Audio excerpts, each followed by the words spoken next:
Hello everyone, welcome back to another edition of West Ham Fan TV's Post-Match Pint, the only West Ham United post-match for the show on the internet. We've just come back from the London Stadium where we was battered by Spurs 3-2. I thought the scoreline flattered us a little bit in the end. Starting lineup. I was going to say before that. I was going to say the score. Yeah, you said we got battered, but the scoreline don't show that, does it? But it's a starting lineup. Roberto in goal, sadly. Fredericks right back, which we wanted. Diop, Bono back. We had Creswell on left back. Bryce, Noble, Yarmolenko, Anderson, Allaire, and who else? Who am I missing? I'm missing one. Yarmolenko. I said him. Snodgrass. Snodgrass, yes. Wow. This, do you know what? It's a difficult one to start with, really, because I was expecting it. The performances over the last couple of weeks have not been good. Yeah. Over the last couple of months, let's be fair. They've got a new manager in. I said in the week I thought we'd get battered. I said to Flav, I went on the Tottenham podcast, I said I thought we'd get battered. Went on TalkSport this morning, I said I thought we'd get battered. There was a little piece of me, a little tiny piece of me thinking, please, just turn up. Yeah. Just turn up, prove me wrong. But that's the problem with this squad. That's the worry. They don't turn up. It's the same every week, and there's no change. There's nothing, and that's the thing. People talk about the manager. He can't, even for Spurs, he couldn't get him up for the game. I mean, we'll go back a few days ago when Tottenham made the change. They got Pochettino and they got Mourinho in, and that's a big call for a club like Tottenham to do that, because the fans love Pochettino, but they had the bollocks to do it. And you just had that feeling. They haven't won away since January. Mourinho's first game, an away game. And the mad thing is that Pochettino's first game in charge for Tottenham was West Ham away, and they won. So everything was sort of against us today. But as you said, if these players, that starting 11, can't get up for a London derby, it don't matter whether it's Tottenham, it could have been Chelsea or Arsenal. It's worrying. And I heard a lot of people saying on the fan cams, and I agree with them. Pellegrini just don't motivate you. He don't motivate me. He don't motivate me to want to come and watch my team, because you know that they're not going to put in a performance, and that's the worrying thing. Slaven Bilic motivated me because he was passionate and he loved his job. I know. Even David Moyes, to an extent, I was actually enjoying coming over. Yeah. I was enjoying coming over under David Moyes. With Pellegrini now, it just seems like we go to get a few bad results and he hasn't got a clue. He can't motivate his team. But this is where players need to come in and motivate themselves. I said it the other week, if you cross that white line and you can't motivate yourself to play a game of football, then you don't deserve to wear the shirt. But the thing is, on the Mourinho thing, because before that happened, like I say, I was on the TalkSport Thursday one night, wasn't I? And then that kind of came in when I thought you was had a chance now, but now they've got Mourinho, you ain't got a chance now. And I was like, no, we would have lost if they had Pochettino.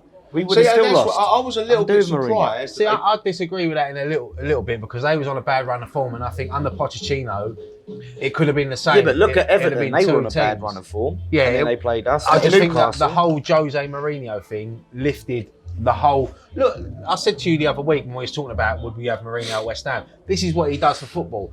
2 days he's been in that job, and Tottenham has all you've heard. You've put on Sky Sports News, TalkSport, all the other radio stations, and that all you hear is Tottenham, Jose Mourinho. Today it was a fact, like the cameramen waiting for him to turn up. That's what he does, and he lifted not only them players, the fans as well. Oh yeah, but I just don't think we're just not a good football team. We've lost to fucking Crystal Palace, to Everton, to Newcastle, to Oxford, drew against Sheffield United. We're just not good. So I think we are a good football team in the sense we've that got good beginning players, of the season we was winning. Yeah, but we had Fabianski. Yeah, but we should be good enough that one player shouldn't ruin like your run of form. But yeah, Fabianski is a massive loss. But yeah, that's what I think. Having Fabianski, it did paper over the cracks because he faced more shots than any other keeper in the league. But then I think even if you chuck Fabianski in the last few games, I think we still would have lost. because it's what's put in front of him. We're not good enough going forward either. I mean, some of the decisions today, I mean, you're 3-1 down or whatever it was, and I had to put my head in my jacket when I see him take off Diop and bring off Sanchez. Now, look, I don't think Sanchez done that bad. We didn't concede any goals. No, we didn't concede any goals. Declan Rice had to drop back into centre-back position. But, yeah, it's just... The thing about it is, for me, right, now, I don't know whether you noticed, but I was looking at that decision when he was bringing him on, and I was thinking, I saw him warming up, and I thought to myself, he can't. That can't be right. I even had to say to him, "Who is that?" You know what I mean? And he went, "That's Sanchez." And the thing is, when he came on the pitch, he took off. Who did he take off? Diop. Diop was on the yellow card. I understand the decision. But you got Balbuena sitting there, right? Now, you look at the player's body language when that happened. Declan Rice didn't know what the fuck to say. You know what I mean? Like he's looking at people like what the fuck's going on? You know what I mean? Like, and obviously you play where you're told, and he's an accomplished centre back. Declan Rice, he's played there before. It's not like you're asking him to do a job he can't do. But it's like these players ain't been briefed. You look at professional clubs, You look at like the way Benitez sets up at Newcastle thing. They have a plan A. If that's not going right, well, this is how we're going to change this. And if this happens, they go through every situation. It looks like. Do you know what? He gets me as a sort of man that just sits there chilling out, smoking his fucking fags, like waving his hand. Yeah. Do you know what I mean? Though? Do you know what I mean? Like he reminds me of a man just sitting there, just fucking taking it easy. What are you going to do? What are you going to do? I think he's finished as a manager. I think this is going to be his last job in football. I said this. I was on TalkSport 2 this morning, right? I was on TalkSport 2 this morning, and he said to me, "What's going on?" And I said, "Look, the geezer, it stinks as if it's like he's in it for one last pay packet. Yeah, like he's like retiring, and he's thought, £10 million a year, I'll get £30 million out of them before I hang up my boots. Yeah, you know what I mean? Or fucking jacket or whatever you want to call it." He's not motivating players. He's lost the changing room. You can see he's lost the changing room. The rate that we've gone from, and it all stems from the Oxford game. It all stems from there. The rate where we've gone from having playing some decent football, and you know what? The Man United game was the pinnacle of it, right? And I said to you on that day, there is more to come out of this team. He's not getting everything he can out of this team. There is more to come. If he could get these gears grinding, there is more to come out of this club. Not underneath him. That Oxford game, I think, has knocked the confidence, because there are players sitting there now thinking, well, this is my personal opinion. Obviously, this is all subjective. You know what I mean? You can look at it whatever way you want. But there are players there thinking, well, he ain't fucking bothered. Yeah. What am I fucking bothered for? You know what I mean? That's the way these prissy little fucking pricks are over who play football these days. There are not many people. I interviewed John Moncur outside the stadium today, right? He come over and he done a fan cam with us. I would give 5-6 of them players now. I would take Haller, Anderson, all of them, and I would trade them all in if I could have a 28, 27-year-old John Moncur. Because I know what fucking John Moncur would do for this club. He would fucking run through brick walls. There are not enough people over there who would run through brick walls. The manager's sitting there fucking waving his hands around as if, like, the geezer don't get out of his fucking chair. You know what I mean? And we're getting beat fucking desperately.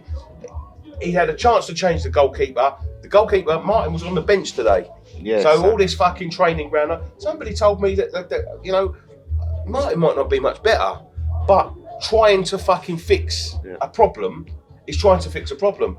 I remember we had it a couple of years ago when Shaka Islop went down, and we signed the likes of Illich. Do you remember that? And fucking who's the other? Newcastle, Cernacek and things like that, to try and ready for. If you're watching a geezer slapping the fucking ball in his net, fucking 3 or 4 times a game, and you're not changing him. But that's the weird thing. Yeah, the thing is as well. I mean, beginning of the game, they had a goal ruled out, Harry Kane offside.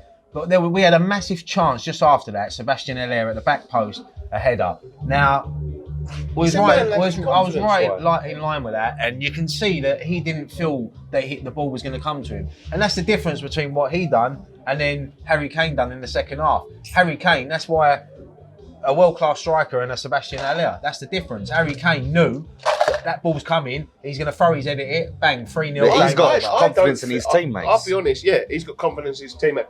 Well, his goal. You watch his goal. That was world-class movement. World-class. Yeah, movement. but so was our movement up to Sebastian Haller. So it was a great ball in, and Sebastian. The thing is, for Sebastian Haller, he just did not feel that himself was going to beat that defender. It weren't the cross that come in. The cross that come in was perfect. It was him, and he hesitated, and he's headed it down, and the keeper's saved it. But do you know what I think? And Andy Carroll would have batted. Do you know what I think is going to be a big problem of that? Right now, right? We don't cross the ball enough. We get to that byline, we cut back. There's no one there who you just lay it back to. You look at Fredericks today, had 3, 4, 5 opportunities. The ball was laid back to him just to whip it in. As a striker, and that's why Haller, he's never fucking. Yeah, but he never expects he's it. got to anticipate that ball's going to come. If it don't come in, it goes back out. He's waiting to come he's back lacking in confidence. They're not creating enough chances through. I don't feel that he does enough. No, I don't. I think he gets a lot of. He doesn't get as much criticism because there's a lot more shit around him. But what I've seen of him in the last 5 or 6 games, he doesn't look like a £50 million striker. What we paid? No way. No but way. The players, there's definitely a player in there. We know we saw him in Frankfurt. We saw him earlier on in the season. That he's a good player. But where he played and he scored goals, he had a striker with him and players around him. We've brought him here and put him up top on his own. He looked better when Antonio came on. He looks because Antonio gives you that. He's around. He wants to win the ball. Now, for me, what I see in that second half of Antonio, he put in a good 45-minute shift. For me, I would have started him today for the reason I think we could have got 75 minutes out of him, and it would have been a totally different game.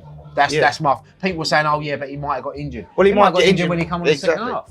Like if he's fit enough to be on that bench, he's fit enough to start. Even if you got just the first half out of him, it could have been totally different. But he's a massive boost. I mean, he worked so hard in that second half, and I don't know who got man of the match, but I would like to have thought it would have been Antonio for West Ham. Yeah, Antonio Snodgrass, I think, might have got it as well. The thing is, you come into these games and you think about Tottenham. Now, we always said, up for Tottenham.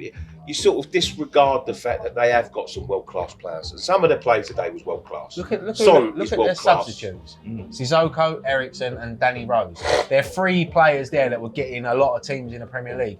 You look at our substitutions. Yeah. I don't want to. No, I don't even want to say their names, but... Well, apart from Antonio. Yeah, apart from Antonio, but you look at what else we've got to offer. I mean, that's the difference between a club like us and a club like Tottenham. You know, they've got world-class... All they was lacking confidence.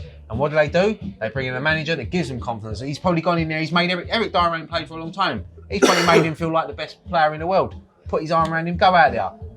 And that's what good managers do. That's as you said, Pellegrini's here for one last payday. If he gets sacked tonight, he gets whatever he gets, 20 million or whatever he he'll probably gets. retire. And no, he won't retire. He'll end up doing another job somewhere where he'll just sit out. I mean, people are talking about Benitez.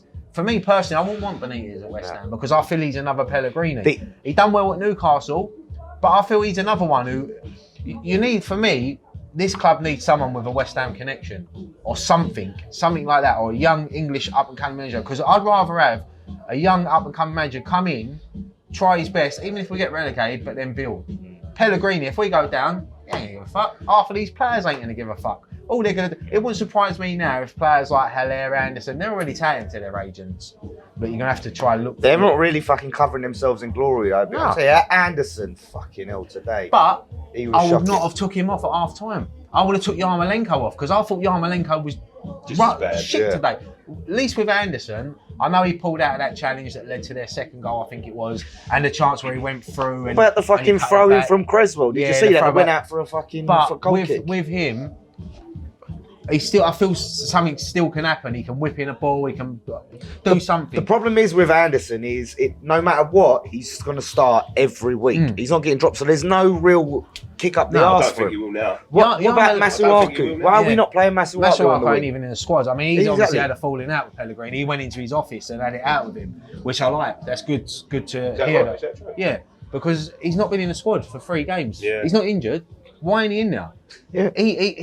He's probably one of our best wingers we've got. The thing is, he got banned, didn't he? He got the ban for the card. So obviously Creswell came in. Creswell played well, kept his place right, but then Masuaku ain't had a sniff since then. Masuaku was good before then. There's space for him in that squad. There's space for him. He can play on the wing. We're not exactly fucking busting at the seams with squad members, are we? I don't understand. It's got to that point now where I'm looking at, all right, we give Diagana a chance last season, and I remember his debut against Man United, great game. He went on and had a half-decent season for us.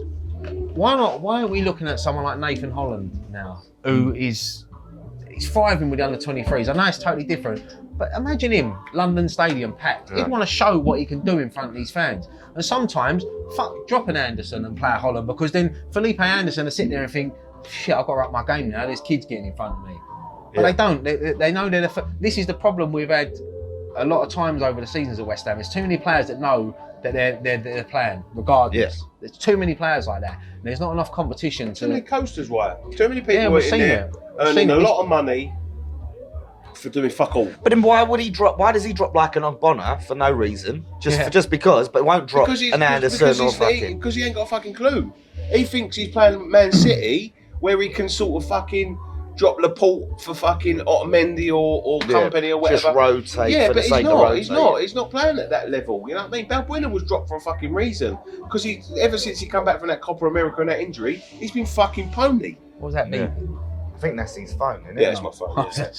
Yeah. He's been fucking pony. That's why he was dropped. You can't just drop your best defender when the things ain't.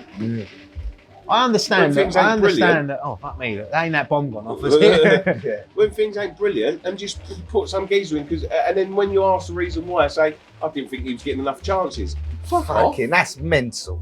Fuck off! Like the thing, you know what I mean? I mean, the fence. Diop's out now, so he's gonna have to play next game. You look at.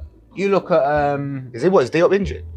No, Diop is suspended for the next game. Oh, because he's got too many yellows, right? You look at the forward line. I mean, today, Yarmolenko. People work out. I mean, these managers, that say Sean Dyche, Steve Bruce, Hodgson, all these, they've watched videos of Yarmolenko. They know exactly what he's going to do. He's going to hang out on that wing. He's going to cut inside, and he ain't been able to do that for the last few games because teams work. And this is what I think we don't do. We don't work on other teams. Look at when we went to Burnley. 10 hours we was on the road for that shit. We put in more effort fucking ordering our KFC on the way home than what they did on the pitch. Yeah. You know, it's ridiculous. These players. Especially when the geezers are ordering 90, I've never seen this 92 before. Never seen that before in my life. Geezer ordered 100 pieces of chicken for a coach. Yeah. Fucking hell. All the hot wings, cleared them out. Fucking hell. Glad I got mine before him. Fucking hell. And they said we want cash up front. A greedy bastard. I don't know. We got onto wings. Fucking. But no, it is. We're easy to work out. We're predictable. We are. We're a predictable side. But that comes from the manager. I'm sorry, but it does. You know what I mean? Like people can say what they want about the players and all that. Football players are the same. You look at Tottenham. They've got some world-class players in their team. They haven't been playing for their manager because it's getting stagnant. It's getting stale. It's getting, and I'm not one of these people. Like I was very proud of the fact that I think it was up to Glenn Roeder, we'd had 9 managers in our whole history. Yeah. In our whole history, we'd had 9 managers. That's the since football, these have come along. That's the football world of today, though, isn't it? You're only 5 or 6 games away from the sack now. But these are the wrong people. I honestly, my fucking like confidence in the board diminishes day by day by day because I don't believe they know what they're doing. See, I've sort of got off. They don't know what they're doing. My feelings with the board will always be the same, but I'm sort of not worrying about the board at the moment. My aim is Pellegrini and the team, but the board, they need to make a decision now. They need to think, what do we do? Because for me, this stinks of Avram Grant season. Yeah. Where we had a chance to get Martin O'Neill in, but they thought, no, we'll stick with Avram Grant, and look what happened. We went down. This could happen. West Ham can get relegated. We're not too good to go down. No. I learned that in 2003. We're not too good to go down. Yeah. And it could happen. And I'll tell you something now, if we get relegated, that's the death of this club. Because you'd get an average of 25,000 fans in a 60,000 seat stadium. Who's going to want to go there in the Championship? I personally, when we went down, I enjoyed the season. Do you know what? In the Championship I will still go in the Championship. I'll still go in the Championship, but as I'm saying, a 60,000 seat stadium with 25,000 hardcore, maybe a push 30, because we used to sell out the bowling in the Championship. So but people are already getting fed up with it now, and they're not enjoying it. But this will be the death of the club. Yeah. I had people coming over to me today before the game and off camera. I'm not renewing next season. I've been here 30, 40 years coming West Ham. I'm not renewing next season. I've had enough. And that's not the first time I've heard it. But you guys must feel the same. You know, sometimes you think, fucking hell. I do, Dan. I sit there today and I think to myself, do you know what? You know, you give up your weekend with your daughter to come over here to watch football, and you think I'd rather be at home. For a Tottenham game, right? Usually you're like fucking Tottenham game. Today I was It's the first Tottenham game I think since I've been supporting West Ham that I thought can't even be bothered today. Don't even give a shit. It, yeah. Just don't give a shit. And it's sad. It's sad because even when we were shit at the bowling, you'd go to the bowling, you'd still have. It don't matter who you played. Yeah. You'd still be up for it. We can get. You get spanked 5-0. You come out like, now it's just dead. The club's dead. The club's finished. West Ham, as we knew it growing up, is dead. We've got to get on with this now, unfortunately. And you know, as I've always said, results make. I mean, look at the beginning of the season. We all thought Pellegrini was. We've turned the corner now. We're going to go top 6. It's 5 or 6, 7 results later. Look at us now. I think we're what? 4th from bottom now. Still maybe 5th from bottom. We're 16th, yeah. I mean, that's the only team that I can see that is fucking clear cut worse than us is Norwich. It's the only team I can look at. That's the thing. 3 go down. Yeah, exactly. So if there's only one team worse than us. Yeah, like we're in the mix. So it's fucking tight. But it's not even the fact that I can't even turn around and say, "Oh, look, Fabianski's been injured. We've been a bit unlucky." We're not been unlucky. We've been second best in these games. I mean, you look at the Newcastle game is exactly the same. Say 3-2, that papered over cracks. We're 3-0 down with shit then. Yeah. I mean, imagine if we'd have come out there today. Imagine if that VAR goal would have stood and we'd have come out here drawing 3-3. You'd have had so many mixed emotions because you're happy you've come back from 3-0 down. You take the point, but then you think it's still shit. I would have put that more down to Spurs' vulnerabilities. Yeah. Oh yeah. They've still got a lot to learn. I mean, I think Antonio did fucking make the difference, but I don't want to have to run a player with hamstrings like his hamstrings. How can you have 11 players out there, some of them costing a lot of money like that, and you have to rely? And that's just look. For me, Antonio's our best player. Right. He's our best player. But he's so he's so much more fucking direct, and you look at what was it last season? We was all saying he's got to go. Yeah, of course. But this is the thing. This is the thing. What he gives you is honesty. Look, it's honesty. It's brute hard work, brute strength, unpredictability. Yeah. Sometimes he don't know what he's going to do. That goal today that he scored was class. It's fucking brilliant finish. And not only that, just before he scored that goal, he had a chance where he knocked it on one foot, left foot straight away, banged. All right, the keeper saved it, but all Antonio wanted to do was get that ball and get in that box and find a shot. Yeah, that's all he wanted to do. Any other player would have tried to fucking pass it along, pass it around. If Anderson or Yarmolenko was in Antonio's position for that goal, they would have turned back and knocked it back. Oh yeah, absolutely. Not Antonio. For his first thing on his mind, I want to score. I've been out for so long. But I want to score. He done more today than the 3 of them combined: Yarmolenko, Haller, and Anderson. Yep. In the last 5 games, 6 games, in 45 minutes, and that's saying. Yeah. And mate, that ain't hard to do. I think there was a guy today in the fan camps. He spoke the most sense. I think some of the most sense I've ever heard. Anderson is a luxury we can't afford. Yeah. And until we fucking work it out, until the manager works it out, we ain't got fucking. I can understand with footballers like Anderson and that. I mean, what do they expect that they're going to come to clubs like West Ham and they're going to be challenging for the title? No chance. They know they're going to have to roll their sleeves up at some point, and if they're not doing it, as I said, look at the youth. Yeah. But like people like him. Sometimes with him, I think he's more interested in fucking nutmegging people and winning goals. I think he's more interested in his Instagram and where he eats and things like that. He seems to be like, a lot of the time as well, like he's just trying to fucking be a defensive player. He sits back too deep. He doesn't want to run forward. He doesn't want to run on and attack and have a go. I think as well, obviously, he's happy to have Creswell go forward. Sometimes I feel he's a bit afraid to do something because he knows the crowd's going to get on his back. And rightly so. But just look, if he'd have gone through today, instead of cutting that back, if he'd have took one more touch, he's got a shot on goal. Or, worst thing, he's getting brought down for a penalty. That fucking pass he made, right? Do you think that's fucking him in the wrong foot, his pass, because he passed it behind Haller, or Haller's position? I think both. I think both. I think Haller was... I think Haller's got a bad first touch sometimes. I mean, today, there was a couple of times it went into him and it went under. You called it... What was it you called it? Jimmy Shimmy. Jimmy Shimmy, yeah. But, no, that was Sanchez. Oh, yeah, Sanchez. Oh, yeah. I don't know how you call it. But as I'm saying, we're lacking confidence at the moment, right? Yeah. You look at our next few games. Now, including Tottenham today, we've got 3 London derbies at our next 4. We've got Chelsea away next week. Then we've got Wolves away. Then Arsenal here. and then Southampton away. Now, for me, I can't see us getting any points out of them games. I seriously can't. Because the thing is, there's no way he's going to go, right, we need to fucking tighten up. We're going to play a bit deeper. There's no strategy. If, as I said, right, we've said this all this week. If you can't get him up for today, how the fuck is he going to get him up for Wolves on Wednesday? Chelsea next week?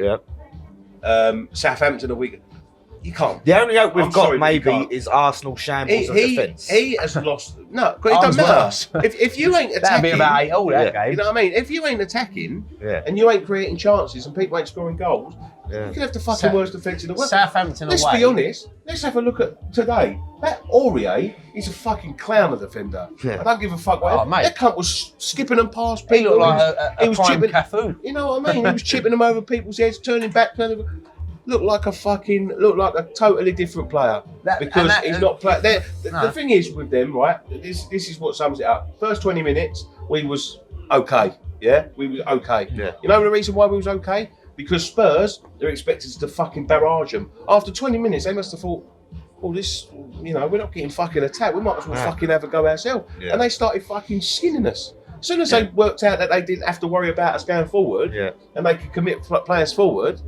That's what managers like Mourinho do. They work it out. They think, well, they're not going forward. Fuck it, we can commit a few more forward because when they come forward, they're not coming forward like we are. This is what I said earlier, and that's what the difference between a West Ham and a Tottenham is. We've got Haller who's got no confidence. You've got a world-class forward in Harry Kane. You've got a world-class winger in Son. You've got world-class people who come off the bench, and you've got world-class people playing on the pitch, and that's the difference. And not only that, them world-class players 2 weeks ago were low as fuck. Yeah. Mourinho's come in, and then that's what good, great managers do. Despite what people think about Mourinho. I still don't like him. But... Yeah, but you don't like him for whatever, but you can't knock his record and what he's done. Oh, yeah. 25 trophies. The thing is... He took a poor Man United team and won 2 trophies and finished second with them. He is, for me, I think he's a great manager. But he's like the opposite of Pellegrini because he is a tactical manager. Yeah, he's a very tactical manager. It's not only that. You look at, we're 3-0 down, Pellegrini slumped in his seat, don't know where to go. Mourinho's still on the touchline, he wants more. He wants more, he knows we're there for the taking. It's finished 3-2. I bet you any money he's gone in that change room and he's ripped into Tottenham more for conceding them 2 goals than what Pellegrini's probably hadn't even said anything. I can't imagine him ripping into Pellegrini. And that's the problem. I can't fucking picture That's the problem. People didn't like Slaven Bilic. I think some of our fans handed him out of this club. Yeah. But fuck me, he wouldn't stand for that. No, let me tell you something. I'll tell you what, Pellegrini is. David Moyes wouldn't stand for that. Slaven Bilic was so fucking hard done by. Look, at the end, when he got sacked, he had to go because the relationship between him and the board, it was beyond repair. But the way they treated him... It's the player. Once you've lost the changing room, you've lost the changing room. There's nothing you can do. But the thing is... This club was just, and the team was just getting steady under Moyes. And then the board thought, we need a big name manager to take. They never planned on having him as a full permanent manager. They should have done. Me personally, and I say it there, David Moyes, he was looking at players like bringing James Maddison in. We lost Moyes. We look at Maddison now. He's an England national. Yeah. It's the thing with West Ham. They pulled Pellegrini for this big name. It manager. Is the easy option. It's a big name manager, but. It's fucking ridiculous. It's fucking shit. I tell you what, as well, I wanted to mention is Fornals, right? And I don't want to get too much on this because back you got the situation, but when he comes on, I don't know what he does. There's never a point where I think, Fornals, he's nearly done that. He's just non-existent. I felt a bit sorry for him today coming on at whatever it was, 3-1, 3-0. It's a hard time for him to try and adapt to this fucking league. But the thing is with Fornals, why not start him today? Start him because. I guarantee if Lanzini would have been fit, he'd have started today. Because sometimes Lanzini loves playing in London derbies, we know that. Yeah. But Fornals for me is like for Lanzini. He's not as good as Lanzini, but Lanzini's injured. I would really rather see Anderson in the middle, Masuaku on the left, and fucking go for that. Especially at home, like Masuaku. I'd even like this, maybe. Look, sometimes you got to go back to basics. Go back to 4-4-2 and put Yarmolenko and fucking Haller up front. And just if Anderson's got to be dropped, drop him. Well, that's the best. Drop him. That's probably the best formation for Haller. Like, why get a player like Haller and try to make him adapt to how you want to play? We had 2 strikers that we let go Chicharito and Perez that would have been perfect. Yeah, but the to play along. Chicharito thing, it stinks for me because they knew what the fuck they was doing. They knew that they was doing. I agree. They're just cashing out. It was a good deal for the club. No, he was going. He was going, and they made sure they sold him after the transfer window. No, but they could have turned around and said, look, no, we'll sell you, but January. You stay, and then we can replace you. Or if you're going to let him go, you turn around to Lucas Perez, and you put your arm around and you say, right, look, Hernandez is going. Yeah. You're moving up the pecking order now. Prove to me that you're good enough to start. Hernandez wouldn't have kicked up a step because Hernandez wanted to go like 2 windows prior, and they said, "Can you stay?" And he was staying. He's a professional. That deal, believe me now, that deal was done all the way through the summer. There was no way on earth that deal wasn't done, and the board have talked him into it. Just said, "Just stay with us. Beginning of the season, as soon as September the 1st comes along, we'll sell you." Because then they don't expect another investment into the fucking At least team. he still played and put it in. No, he scored. He scored against Brighton. Yeah, but he scored against Brighton. But imagine that Ale fucking. He never gave enough while he was at this club, let alone when he was fucking leaving. I think that's a bit harsh. I don't think he had the chance. He's a good goal scorer, right? I don't think he had the chance to show what he could do. The problem with I've noticed with West Ham over the last few years with strikers is that we play them 1 game, 2 games. They don't score. They're on the bench. Yeah. You look at Diafra under Allardyce, given a chance, bang, bang, goal. Yeah. You know, he got in a good run of form. Yeah. Then he got injured. Carroll comes back. Yeah, Carroll comes back and all that. But that's what you need to do. Sometimes you've got to give strikers 2 or 3 games just to find their feet, work it out with their teammates, and it will click. This problem with West Ham and fans as well. Social media, like, you look at Harry Redknapp. We grew up in the Harry Redknapp years. We were shit. But we never had social media. We'd moan on a Saturday after the game. We'd probably talk about it in school on a Monday. Then it's gone. Now it's 24 hours a day, 7 days a week. No rest. Everyone and social media. Social media has lost a lot of managers and players jobs. Yeah. Oh yeah. It's much more of a short term fucking thing. But this is the thing with someone like a Pellegrini. You don't feel like, say Pochettino, right? I think he was a bit hard on that because like he could earn a lull or a slump and then end up turning around. He's got a future, but Pellegrini, there is no. I don't see. Yeah, Pochettino was at Tottenham for 5.5 years, so maybe they thought, look, 5.5 years, he's not won nothing. He got into the Champions League final. If they have got any ambition, if they have got any ambition now, right, they would go and goal out to get that man. Pochettino ain't gonna come in. I'm not saying he's gonna come here. I'm not saying. You know what, mate? You don't ask, you don't get. Yeah. Well, trust me, that it ain't even worth asking because he will have the choices of all the big clubs around Europe. He's not going to come here for the one the fact the connections with Tottenham. Yeah. Not only that, he won't come here because he won't. This ball. You think Daniel Levy was bad? Yeah. These cunts are even worse. Yeah. Mate, like that, but that's and Pochettino, he could come in, he'll win his first couple of games. 2 games later, he'll lose 2 on the trot, and the fans be on his back. Fucking Spurs, wanker, and all like that. Yeah. We know how it works. But as I said, he's got Barcelona, PSG, Bayern Munich all looking after him. If he ended up here, that'd be a miracle. Yeah, I mean, it's I'm not saying we'll ever get him. I'm just saying, if they've got any ambition, they'd go all out. Mate, if they had ambition, they would have looked at Mourinho weeks ago. Yeah. Because I personally think that Mourinho would have come here. I think Mourinho would have come here, 100%. Yeah, there's a good chance, you know. But we ain't got the bollocks to do it. We won't. It'll be another Abraham They're paying him like 15 million or something, you know. We will.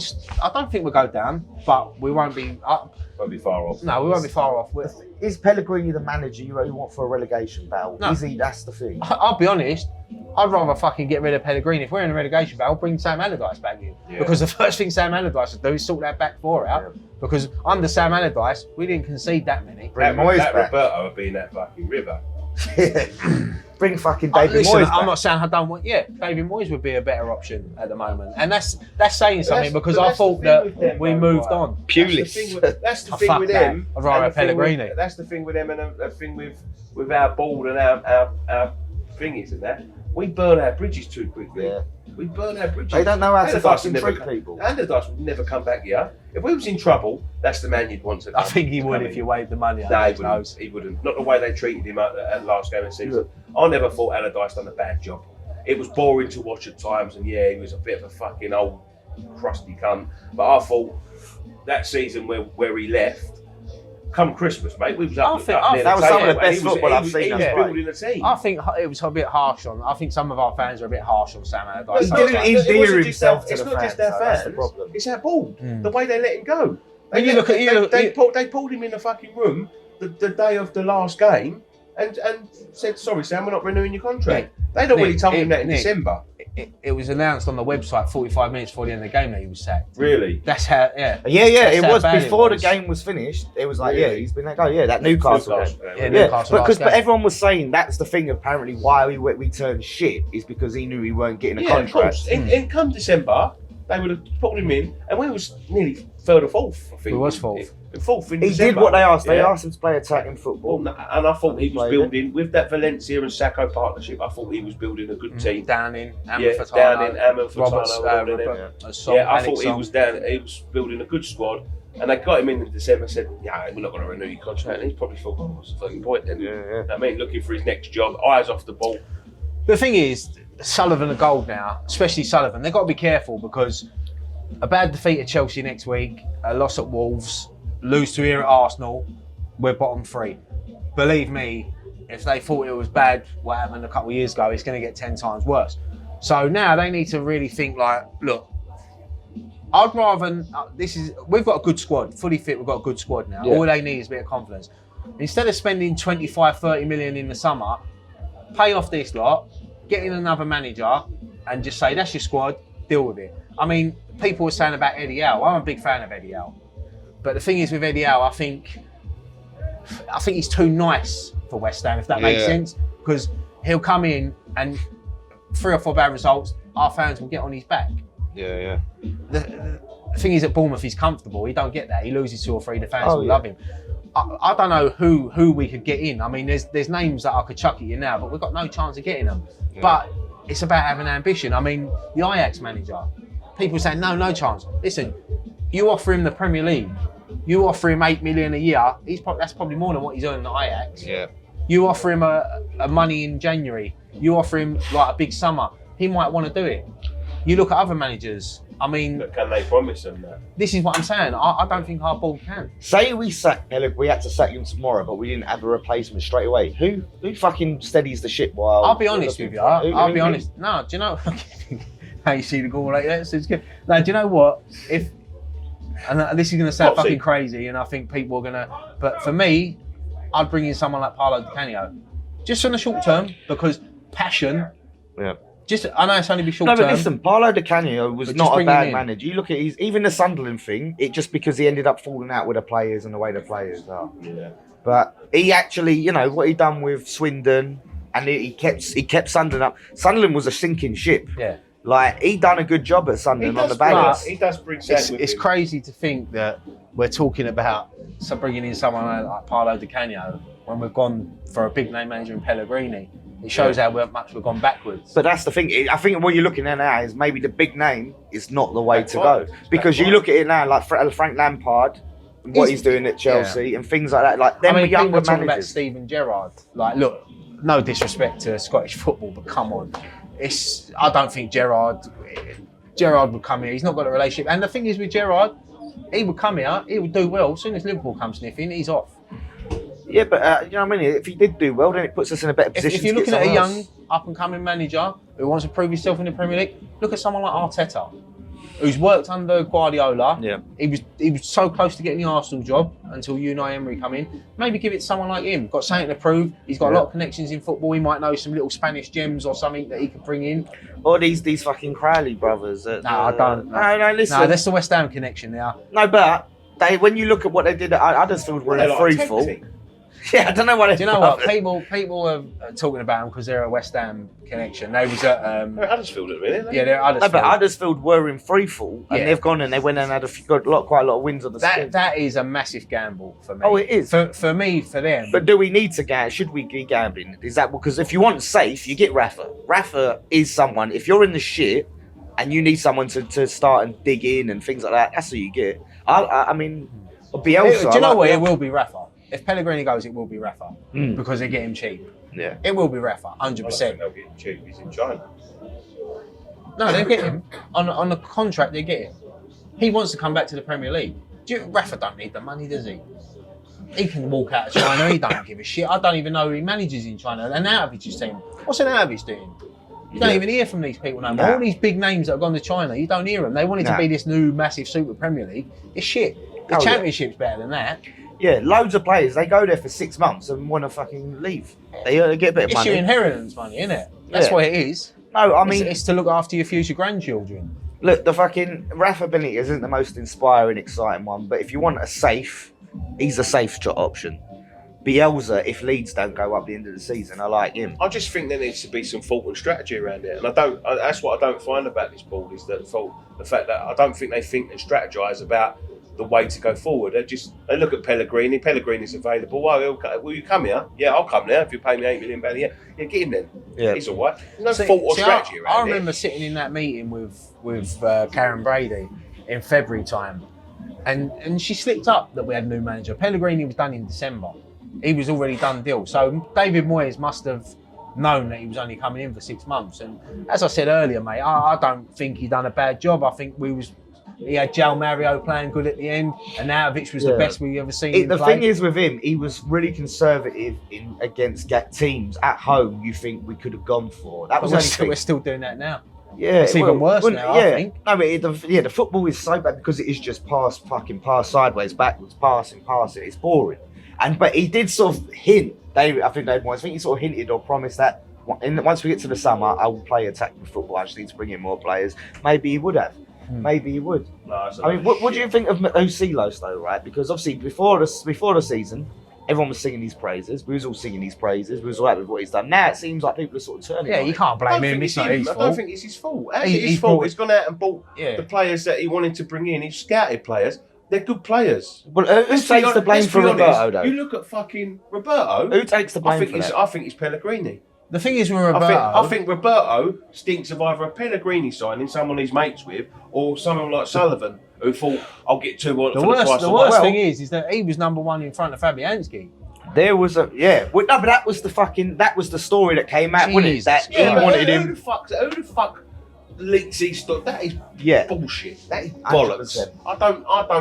I don't fucking believe that. I think that's trying to stir the pot. No, but look, that's exactly what it is. It's exactly what they did when it's the same thing as what the fucking board do. They release all these little stories to their little fucking puppets, right? Yeah. Oh yeah, he was number to fucking stir the pot, so it takes the fucking heat off. Yeah, they want the heat on the manager. They are the ones that are responsible. They look at the players that he comes to them with. That cunt thought he was playing Championship manager at some point, you know what I mean? A couple of seasons ago, signing all these players for free and then selling them for profit. He's a fucking, the geezer's a clown. He's a fucking clown. Who are you talking about?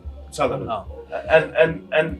But get this. No, hold on. They let Adrian go, right? Adrian wanted to play first team football. It transpires it's a load of bollocks because he's gone to Liverpool. No, Adrian wanted to go. If he wanted to go. Adrian's even come out and said that he wanted to leave West Ham. No, but that's what he just said, He wanted to play first team football. He wanted to play first team football, which transpires to be a load of bollocks because he's going to sit in Liverpool where he's going to win a medal. Premier League medal, But, it transpires. He won the Super Cup. These 2 keepers stink of Sullivan. He only wants 10 grand a week. Get him in. He'll be all right. We've got Fabianski. He's not going to play. I think we will see movement in the transfer window with a goalkeeper. I mean, this is another thing, right, that really winds me up about West Ham fans sometimes and social media is that we've been linked with Jack Butland, bringing him in on loan and signing him next season. Straight away, people were saying, nah, he's shit. He's rubbish. He ain't no good. Look at him at Stoke. Fabianski got relegated to Swansea. He was shit at Swansea. Well, he weren't shit, sorry. But Jack Butland... 10 people were turning their noses up at Fabianski. Turning their nose up to Joe Hart. Jack Butland is 26 years old. 26. He's a good goalkeeper. He's just low on confidence. He's playing for Stoke City in the Championship. But this is the problem with our fans. They turn their noses up at people. They're acting like we should be going out and signing fucking De Gea and Edison and things like that. But let's have it right. We need, as West Ham fans, a reality check. But let's have it right. He won't be a first choice. Jack Butland. You're not saying he's a first. You're talking as a backup. As a backup. But he will be a replacement for Fabianski. Fabianski's 34. I don't know. I'm not saying right away. I know that. He's 26. Potentially a replacement. He's got to prove himself. He has to prove himself. Fabianski's probably got another 2, maybe 3 seasons at Premier League level. I can see why with Jack Butland. There's no point. He has to prove himself. There's no point in going out. We've been missing a player in our midfield for fucking years. That's John Joe Shelvey. We should have got John Joe Shelvey fucking years ago. Well, and not only did Sullivan turn his nose, don't just blame that fucking cunt, because it ain't just his fault. Our fans turned their nose. Oh no! But Sullivan came out, didn't he, and said to Marshy. Yeah, well, he did say it to Marshy. I was there when he said it to Marshy. But that ain't the only reason. Our fans were turning their noses up. Don't want this little ball cunt. I remember when we wanted to sign Joey Barton. Oh yeah. And our fans were the ones that turned him. To be honest, I was one that didn't want him at the club. I didn't want him at the football club. Right? But at the end of the day, yeah, why are the fans can't fucking end up just the social media? I think sometimes you do have to listen to fans to an extent. I think sometimes, I mean, Joey Barton would have been the worst sign, but I remember people turning their noses up at Kevin Nolan when we signed him. Yeah. Look what he done for fucking hell, no! I tell you, he done us a great. He dropped from the Premier League to come and captain our club and get our club. We wouldn't have gone up. I'll put Kevin Nolan as one of our greatest signings ever. Oh yeah. We wouldn't have got Premier League. We wouldn't have got promoted. No, and that's the thing. It's just like I know we're rambling on and going around in circles here. I mean, we're not even talking about the game. I mean, fuck the game. We lost it 3-2. But look, there's other things that have to be spoken about, and obviously Pellegrini is a main one, and I don't think they're going to sack him. I think they'll probably stick with him for the rest of the season. We'll scrape it. We'll stay up, and then you'll probably see. If we keep him, we're not staying up. No, we will. We will. You can cut this clip out and save it. We will stay up. We'll have to see how it goes. But we will stay up. I'm hearing about David Gold selling his shares to Sullivan. Yeah, just let him sell them, then fucking get the pair of them out. But then if he's then Sullivan is then spending money to buy Gold's off, is that going to be obviously less money that's coming to West Ham because he's spending that money? Yeah, probably. But that's going to affect. He's not investing anything. I see stats the other day, mate. I don't think David Gold is selling shares. I see stats the other day that all in all, investment-wise and everything else, out their own pockets, they've put £26.8 million into this club, and they've taken £42.8 million out. Yeah, well. That's a £16 million profit that's come out their own bank account, and they're in line to get a £40 million payout in January. Because at the end of the day, it's a business to them. It is a business. That's what it always has been a business. It's all about profits and margins. But don't sit there and lie. Unfortunately, don't sit there. The thing is, with them, right? They've pulled the wool over everyone's eyes. They've fucking mugged everyone off with the fucking move to the stadium. I turn around and go, "Oh, it's going to be the best we've ever fucking seen. It's going to be. We're fans like you. Fuck off. Yeah. You're talking about. I've always said this. I've said this since day dot. You can go back fucking 4 or 5 seasons of post-match Pint and see me say this in fucking 2014. They've always been the same. They'll never convince me otherwise. The thing is, but you say it's a business, but it's not like owning McDonald's or something like that. Like not McDonald's. Dan, unfortunately, mate, it is a business. No, but what I'm saying is, it is. But however, it's not the same. Do you think that when these but success, Arabs and that took over City, that they done it because they love Man City? Yeah, but think about it. It's a business. But think about it. The Arabs, they didn't have to invest all the fucking billions that they've invested, or £1 billion they've invested. Same as Man City. It's about fucking making that a success. But anyone when they've invested 500 million in players, I guarantee you they've earned that back through advertising and shirt sales and sponsorships and tours and things like that. I don't think it's always a business. It's always a business to these owners. There's different. I think there's differences in what you're saying here, right? I think people like the Glazers and the Arabs that take it over Manchester City. I think there's a difference between making a business out of brand and actually making a business. No one buys anything, whether it's a football club or an hot dog fan, to lose money. But mate, if you think about it, it's a margin, it's a business. Yeah, but I'm not saying. Right, hold on. I'm not saying that you buy a business to, or whatever, a football club or whatever, to lose money, right? But there's a difference between making your brand strong, like, say Man City, yeah? They took over Man City, yeah? Man City were a mid-table club. They'd been down in the thingy there. So what they've done is they invested the money into the team to make it a world-class team, get it world-class managers, world-class stadium, whatever you want to think about that stadium. To win leagues. To win league titles, to win champions, to get to Champions League semi-finals, blah, blah, blah. Have the best players in Europe playing there, right? To make that brand strong. So when the French people or the German people or whatever want to look for an English club, they're looking towards Man City rather than looking towards Chelsea. These cunts are buying this club, and trying to do that with this club, but are not investing that money. They're just thinking, we've got a London stadium. Who wouldn't want to support it? I heard quotes from the cunts when they was at the beginning, right, saying, who wouldn't want to come and play here? Yeah. Who the fuck would? Stadium. They bought this club for £80 million. I bet it's worth near enough 600 million now. It is, right? That's a business. That's profit. They've made money. But that's the thing. They are not investing in the brand. They're using the club and taking the assets out of it. Like they're signing people for free, like for Gulli and Nordvite and things like that, and then selling them for profit and taking profit out that way. The way they're profiting from this club is not the way the same. But there's different levels. Different levels of money, mate. The Arabs are 10 times richer than them. But there's no long-term business strategy. If you have a long-term strategy, you think because when they sell this club in a couple of years, they're going to earn about 500-600 million more for the club. No, I'm saying let's assume that what they say is true, and they're going to fucking pass the club down from generation to generation. They're fucking taking all this money out. But listen, don't you think this club as a personal bank account? If they cared and it wasn't about money, they'd sell the club now and take that penalty. But they won't, because they'd lose money not selling the club. Right. So but I'm just saying, but you're correct, and you're correct. I wish they did love the club. I wish they was in it for West Ham and not. If they invested no one is, now and ended up getting us into Europe in 5 years fucking time, the potential of them making money is greater. I think there's different levels of investment in football clubs. Yeah, some people, as I said, like the Arabs for Man City, I know they've got the money, and I know these lot ain't got the money and all that sort of thing, but they build the brand. They build the brand. That's how they make their money. They know that their next shirt we tried building a brand. That's why we put London on our badge. But that was their fucking answer to building a brand. The thing is, within football, and there was a financial strategist who broke them down last year pretty well, right? Yeah. Once you get all of this shit, and you've got let's be honest, that's £1 billion stadium that we know they're going to get handed to on a plate at some point. Yeah, we know that for a fact, right?